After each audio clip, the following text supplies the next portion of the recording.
On March 30th of 2012, I walked away from my day job and went full-time as a career coach.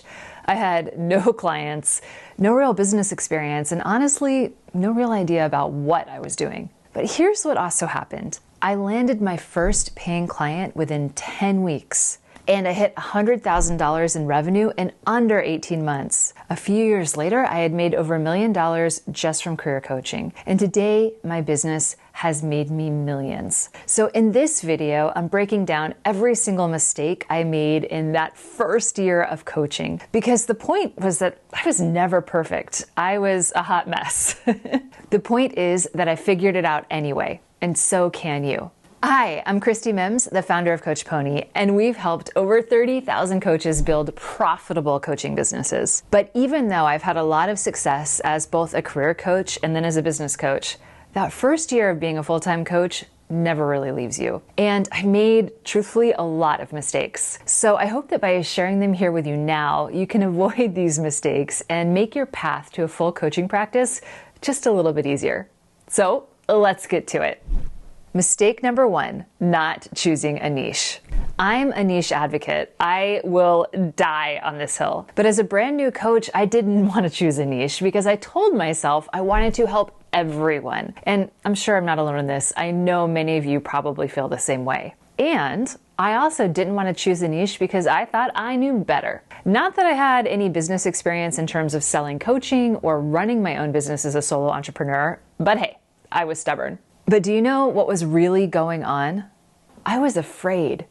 I was afraid of choosing a niche because that meant I'd have to actually coach for real and set a price on my services and sell my services and tell people about my business, and it would be real, and that was terrifying. What if I picked the wrong niche? What if no one said yes to hiring me? What if I didn't get any clients? I'd be a failure right out of the gate. So I made up all of these reasons why what I was doing was right, and in the meantime, I made no progress on my website, my offers, my pricing, or even calling myself a coach publicly. I kept hiding behind reasons and logic and feeling righteous about serving more people, but really I was just scared.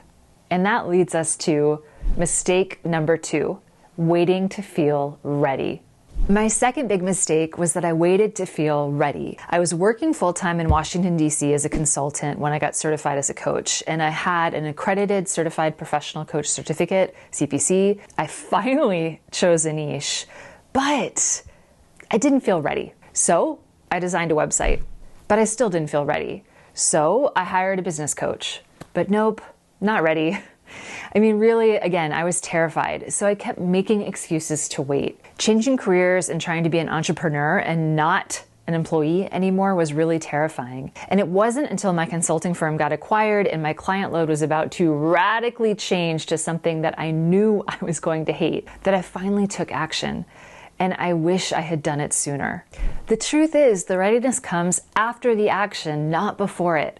I did not get good at sales conversations by reading about them. I got good by having them. Terribly at first. In my first sales call, I was literally a sweaty mess, but I got better over time. I didn't land my first paying client because my website was perfect. I landed her because I finally put myself out there as a coach, even though I didn't feel ready. And if I hadn't done that, I wouldn't be here with you today. So with that, let's get to mistake number three, doing all of the things. My next big mistake was trying to do everything in terms of finding clients. Being a new entrepreneur meant I was not at all confident in myself. So I asked everyone around me for advice, coaches, not coaches, just literally anyone. And I listened to all of them and not to myself. And the advice in general was just to be everywhere. Be on all of the social media platforms, be writing blogs, be speaking, be seen. And logically, it makes sense. Practically, however, it's pretty terrible advice, and here's why. Most likely, as a new coach, there is only one of you. You are the entire engine of your business. So if you feel overwhelmed or you feel burned out or if you feel like a fraud because you're doing so many new things, well, you're not going to take action. And your business desperately needs you to take focused action. And there's literally no way that you can be great at everything. So rather than try to do it all in terms of the marketing, I'd love for you to do less, but to do it better. So I tried all of the things, posting everywhere, constantly putting myself out there in different ways. And you know what? I got no traction, and I was exhausted, and I felt vulnerable and defeated. Like putting out all of this effort and not getting anything back made my gremlins really loud. So I sat down and I thought about what kind of marketing I felt best at and also somewhat enjoyed. And I landed on public speaking. So I focused just on that moving forwards. I went to networking events and different talks, and I researched and found organizations that catered to professional women, which was my niche, and I offered to speak for free. I pitched myself for panel discussions and as a featured speaker. And I can remember sitting on stage at one of my first talks in a room of about 40 women in some random hotel, trying so hard to focus on sharing my excitement about coaching and not my nervousness, not even knowing that talk would lead to my very first client. But it did. And once I really lasered in on public speaking and let everything else go, I started to improve, and I also got more opportunities to speak. And within a handful of months, I had started to make over $10,000 a month regularly. So I'm here to tell you and give you permission not to do all of the things. Do less, but just do it better. And if you like the idea of doing less, but doing it better, hit subscribe for more. Okay, let's get to the last mistake, which may surprise you, and it's this. Mistake number 4, throwing too much money at a problem.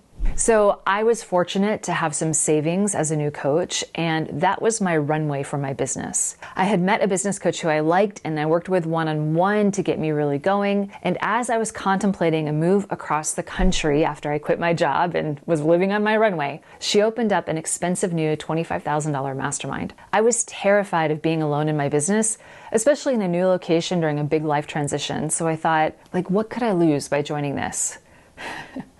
Wow, so much. Okay, so first off, $25,000, putting that into my business, oh my God, the stress. I only had a few paying clients at the time. I was just getting going on my public speaking. I had taken on an expensive cross-country move, and I was literally 5 months into my business full time when her program kicked off. So the pressure I felt to make back that enormous investment actually gave me an ulcer. Literally. I couldn't eat for a few months while I tried to figure out what was going on and also how to fix it. And it was really stressful because after every single meal, I was in pain for hours, which, as you can imagine, is not great for business. So please know that no new coach should spend that kind of money on anything in their business in the beginning, but especially a mastermind. As a new coach, you don't need a mastermind. Masterminds are all about communities that share both ideas and resources, but new coaches don't really have the knowledge yet to meaningfully contribute to that kind of community. So if you join one of new coaches, it's like the blind leading the blind. As a new coach, you don't need a pricey mastermind. You need basic business training. You need a program where you can make back your investment with 1 or 2 clients, not 10 or 15. And masterminds and pricey programs are only going to work for you if you are already at the level where you can make them work for you when your business is truly ready for that kind of investment. At that point, they can be a real multiplier and help you grow, but not before then. So now, just to be absolutely clear, please don't take this story as permission to not invest in anything in your coaching business, especially your business training. I don't want you to struggle alone trying to piece together a coaching business based on some podcasts and some advice from Claude. Seriously, you'd never ever tell a coaching client of yours not to hire you and instead struggle alone trying to figure it out all, via AI and free downloads. You tell them to get the structured support and help that they need so they actually make progress. So you also need to be in integrity and do the same thing. You need to invest in your basic business training and do it with training created by real humans because coaching is a human industry. But make sure the investment is a few $1,000s or a few $100s, not tens of thousands of dollars. And finally, please do it with someone that you trust who has tons of good reviews and is running a proven program. Now, to wrap it up, I want to talk about the takeaway. Don't make decisions out of fear, but do take meaningful action. Did you notice what these 4 mistakes had in common? So let me break it down. In the first 2 mistakes, I was too afraid to choose a niche and too afraid to call myself a coach because I didn't feel ready. So I didn't take any meaningful action from fear. And mistake number 3, I tried to do all of the things in marketing because I was afraid of failure and I didn't trust myself. And mistake number 4, I was afraid of being alone in the business and leapt at an expensive lifeline instead of getting the right help for me at the time. This time I took action, but I took it out of fear. If I could sum it all up, I'd say be honest with yourself about your fears and doubts and acknowledge that it's okay to be afraid. It's normal. Because becoming a coach is a really big career change and it's going to raise some fears and doubts. We all feel the fear, especially at the beginning. And after you acknowledge those fears, ask yourself this question: where can I take meaningful action that will actually move me forward today? When I asked myself that, that's when I realized public speaking was the way forward for me at the time, for example. So all I want you to do is take one piece of action. I want you to do it every day and you'll make amazing progress. And if you want to take some meaningful action right now, grab our amazing free 14-day client blueprint on how to get your first or your next coaching client. So your business is real and you prove to yourself that you can do this. Again, it's free and it'll help you tune out all of the noise and focus on what you need to do right now without having to second guess yourself. So I'll leave the link for you down below. And in the meantime, that's all I've got for you today, but I am cheering you on so hard in your business. You can do this.